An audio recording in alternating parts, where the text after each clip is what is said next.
Сәлеметсіздер ме оқушылар? Бүгін 44-ші сабақ санның бөлігін табу және бөлігі бойынша санды табу. Бірінші есеп. Сантиметрмен берілген әр жолақтың ұзындығы бір жылдағы айлар санына тең. Әрбір жолақ бірдей қанша бөлікке бөлінген. Әрбір бөліктің ұзындығын өлшемей-ақ білуге бола ма? Яғни 44-ші сабақтың бірінші есебі. Бірінші жолақ, яғни неше сантиметр? Мінеки 12 сантиметр. Яғни бір жылда 12 ай бар. Яғни 12 сантиметрге тең. А нұсқасы деп жазайын. Мұнда 12 сантиметр. Келесі, екінші жолақ А нұсқасы. Яғни бұл жерде, бұл да 12 сантиметр, әрқайсысы 4 сантиметрден екен. Яғни әрбір бөліктің ұзындығын өлшемей-ақ бөлуге болады ма? Мына жерде әр бөлігі 6 сантиметр, я? 6 сантиметр, 6 сантиметр. Бұлай жазайық, 6 сантиметр, 6 сантиметр.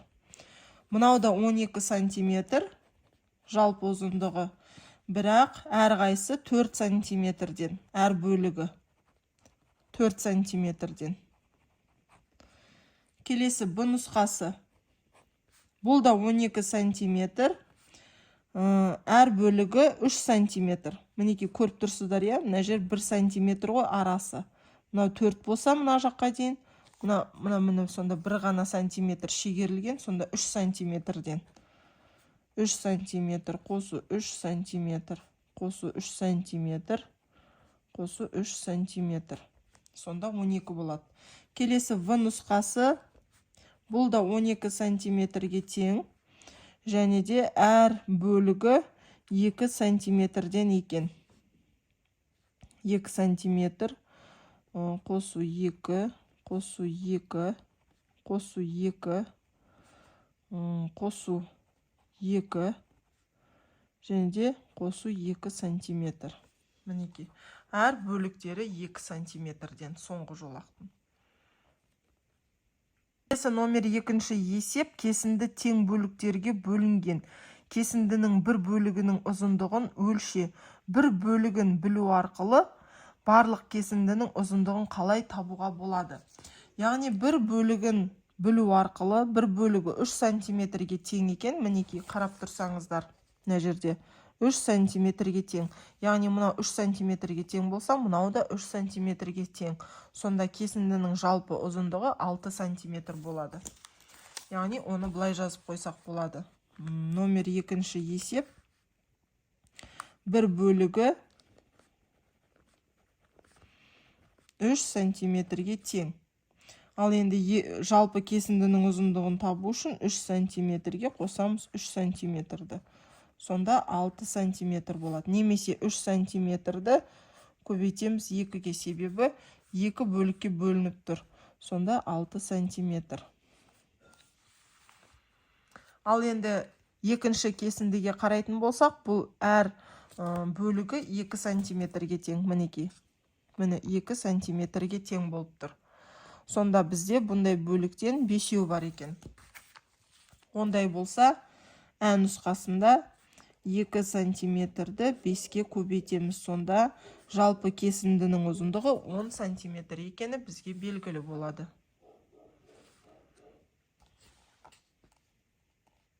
Келесі номер 3-ші есеп. Қара өрік ағашынан 20 килограмм жеміс жинап алынды. Яғни барлығы 20 килограмм жеміс бар, е? Жеміс деп қойық. Яғни қара өрік. Ыдысқа жемістің жартысын дегеніміз, яғни мына ыдыста жартысы екен. Яғни 20 килограммды 2-ге бөлгендегіміз, сонда мына ыдыста 10 килограмм бар екен. Бұл жартысы. Енді 5-тен бірін, мына ыдысқа 5-тен бірін салған екен. Ол үшін 20 килограммды бөлеміз 5-ке, көбейтеміз 1-ге. Сонда 4 килограмм. Бұл жерде 5-тен бірі. 5-тен 1 бар. Келесі, мына ыдыста 4-тен 1, яғни көз мөлшермен қарап тұрсақ та көрініп тұр, иә. Мына ыдысқа қарағанда мына ыдыста көбірек болып тұр жеміс. Енді оны анықтаймыз. 20 килограммды бөлеміз 4-ке, көбейтеміз 1-ге. Сонда 5 килограмм. Көрдіңіздер ме? Арасы 1 килограмм екен. Бұл жерде 4-тен 1.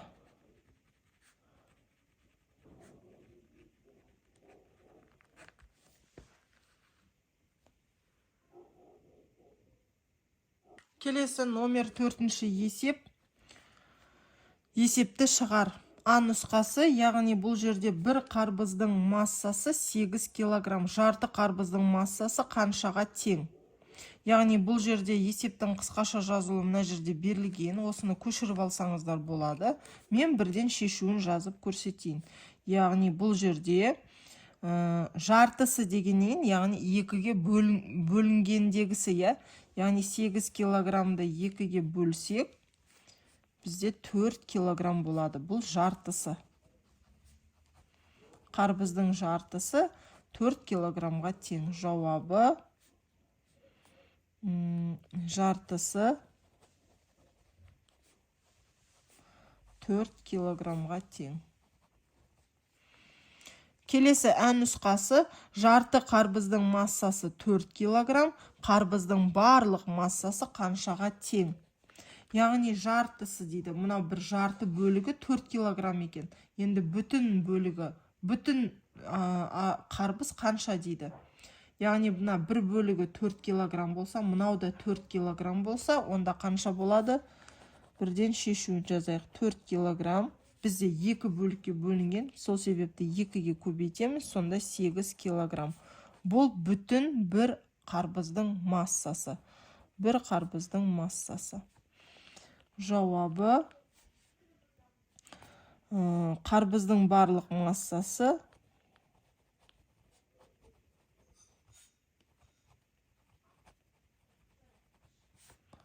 массасы 8 килограмм. Келесі номер 5-ші есеп. 5-ші есептің А нұсқасы, бір жәшік алманың 4-тен 1 бөлігі 4 килограмм. Жеміс толы жәшікте неше килограмм алма бар дейді. Бұл жерде алманың 4-тен 1 бөлігі 4 килограмм, толы жәшік неше килограмм алма дейді. Есептің қысқаша жазылуы, енді шешуі. Толы жәшікті табу үшін мына 4 килограммды көбейтеміз 4-ке, бөлеміз 1-ге. Сонда 16 килограмм. Жауабы жеміс толы жәшікте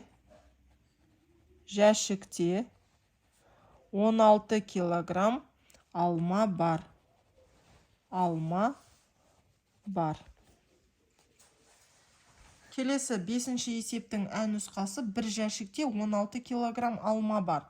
Оның 4-тен 1 бөлігінен бәліш пісірді. Бәліш пісіру үшін неше килограмм алма пайдаланылды? Енді есептің қысқаша жазылуы, бұл Ә нұсқасы. Осылай жазып аласыздар. Енді бірден шешуі. Бір жәшікте 16 килограмм алма, бәліш пісірді 4-тен 1 бөлігінен, яғни белгісіз килограмм. Қанша килограммнан бәліш пісіргені белгісіз, бірақ біз білеміз, 4-тен 1 бөлігінен. Енді 16 килограммды бөлеміз 4-ке, көбейтеміз 1-ге. Сонда бұл жерде болады 4 килограмм. Жауабы бәліш пісіру үшін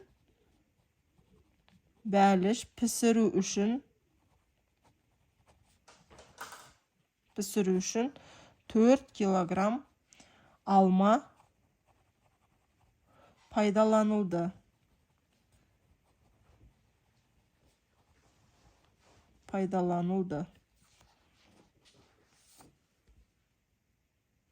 Келесі 5-ші есептің Б нұсқасы, осыған ұқсас есеп құрастыр. Себетте 12 килограмм алма болды.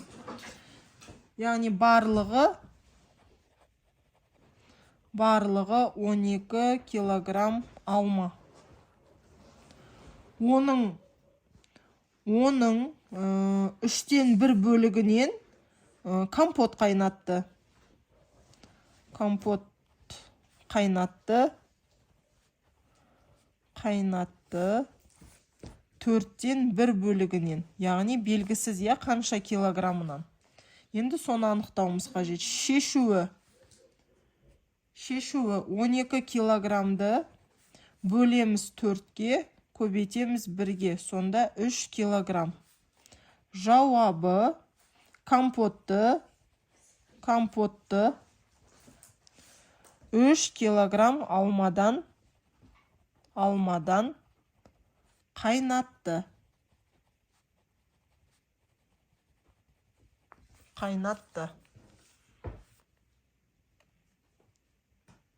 Келесі номер 6-шы есеп. Есептерді шығар, кері есептер құрастырып, оларды шығар. А нұсқасы, яғни ұзындығы 15 сантиметр қияр 5 бөлікке бөлінді. Бір бөлігінің ұзындығы нешеге тең? Яғни бір қияр 15 сантиметр екен, бөлінді 5 бөлікке, бір бөлігі неше сантиметр, ол бізге беймәлім. Енді шешуі. Бұл жерде 15-ті бөлеміз 5-ке. 5 бөлікке бөлінген болса, онда 3 сантиметр. Яғни жауабы бір бөлігі 3 сантиметрге тең. Келесі 6-шы есептің ән нұсқасы. Бақшадан жинаған қызанақтың 3-тен 1 бөлігі 9 килограмм. Бақшадан барлығы қанша килограмм қызанақ жиналды?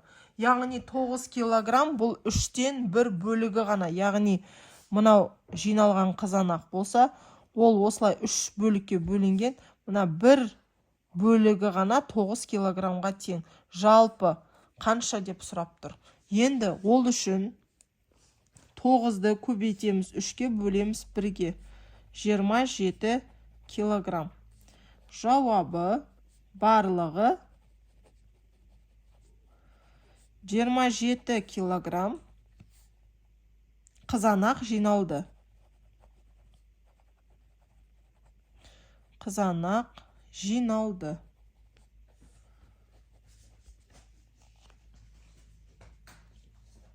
Келесі соңғы есеп, номер 7-ші есеп. Оқушы өрнектің мәнін амалдар бойынша есептеді. Оның қандай өрнектің мәнін тапқанын анықта. Яғни бұл жерде осындай өрнек бар. Яғни жақша ішінде 16 қосу 12 бөлу 7. Мәні 4-ке тең. Бірінші жақшаның іші орындалған. 16-ға 12-ні қоссақ 28. Екінші амал 28-ді бөлеміз 7-ге. Сонда 4. Келесі ән нұсқасы. Бұл жерде 9 көбейту 6, азайту 5 көбейту 6 деген өрнек бар. Мәні 24-ке тең. Бірінші 9-ды 6-ға көбейтіп аламыз 54. Екінші 5-ті 6-ға көбейтеміз 30. Үшінші 54-тен азайтамыз 30-ды. Мәні 24. Келесі бұл Б нұсқасы. Яғни 65 қосу 9 қосу мына жерде 49 бөлу 7. Мәні 81-ге тең. Бірінші жақшаны орындаймыз. 65-ке қосамыз 9-ды, 74 болады. Екінші жақша 49-ды бөлеміз 7-ге, 7 болады. Енді үшінші амал 74-ке қосамыз 7-ні, 81 шығады. Балалар, осымен 44-ші сабақ аяқталды. Менімен болғандарыңызға рахмет. Маған тіркеліп, лайк басып, комментарий жазуды ұмытпаңыздар. Келесі 45-ші сабақта кездескенше сау болыңыздар.